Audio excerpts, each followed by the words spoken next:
अस्सलाम वालेकुम। ये हम आज कुछ सवाल करेंगे कि लिमिट्स कैसे फ़ंक्शन की मालूम करनी है। ये मैंने डिटेल में आपको एक किया था। मुझे उम्मीद है कि आप तमाम के तमाम सवाल जो है लिमिट और कंटिन्यूटी से रिलेटेड तमाम के तमाम हल कर लेंगे। अब यहाँ पे कुछ हल किए हुए सवाल हैं, आपने कैसे करना है। मैंने आपको बताया था पिछले लेक्चर में कि आपने जब भी किसी भी फंक्शन की लिमिट मालूम करनी है, जैसे यहाँ पे दिया हुआ है limit x tend to 2 of 2x+4, तो सबसे पहले तो आपने जो लिमिट अप्रोच कर रही है, जिसको जैसे यहाँ पे x टेंड्स टू 3 है, तो आपने सबसे पहले यहाँ पे 3 डायरेक्ट पुट करके देखना है कि वो फॉर्म क्या बनती है।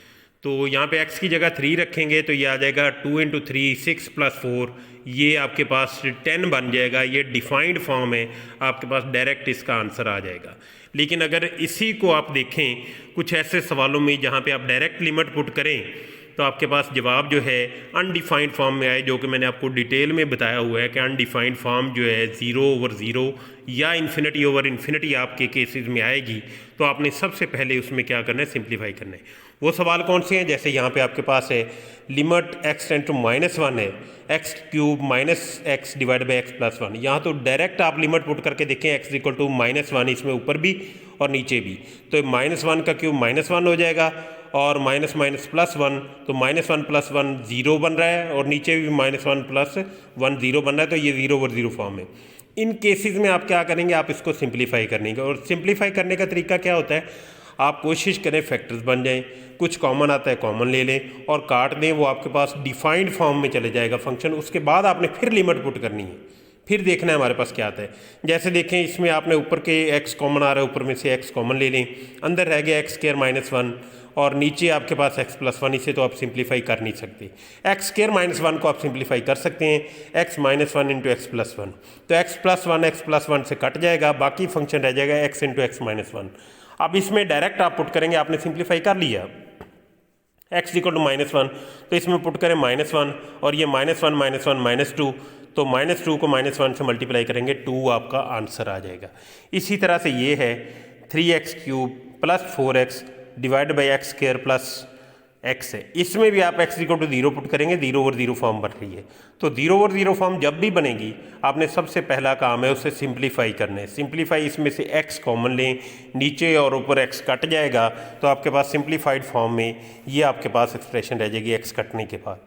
अब जब डायरेक्ट लिमिट पुट करेंगे तो अब 0/0 फॉर्म नहीं बनेगी, 4/1 आंसर आ जाएगा, यानी 4 आपके पास आंसर आ जाएगा।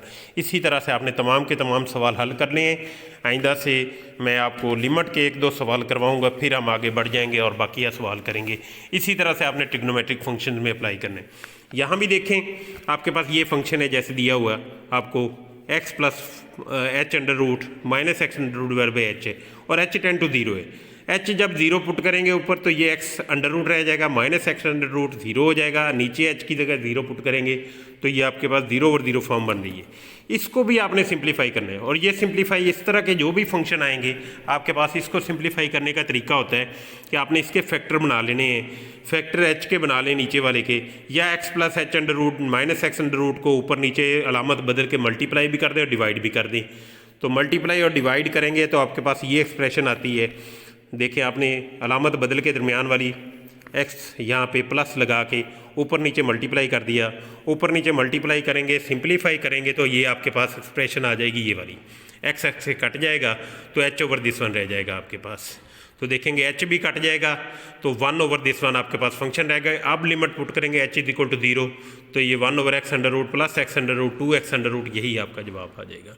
ये देखें यहाँ सवाल है आपके पास x³ - 8 है डिवाइड बाई x² + x - 6 है, x × 2 है, तो इसमें जब 2 पुट करेंगे तो ये भी 0/0 फॉर्म है। इसके भी आप फैक्टर बनाएंगे a³ - b³ के, उसके बाद जो चीज़ें कटती हैं वो काट देंगे, तो आपके पास जवाब आ जाएगा 12/5, ये जवाब आ जाएगा। इस तरह से आपने तमाम सवाल हल करने हैं। तमाम लिमिट वाले सवालों में आप ये अप्लाई कर सकते हैं।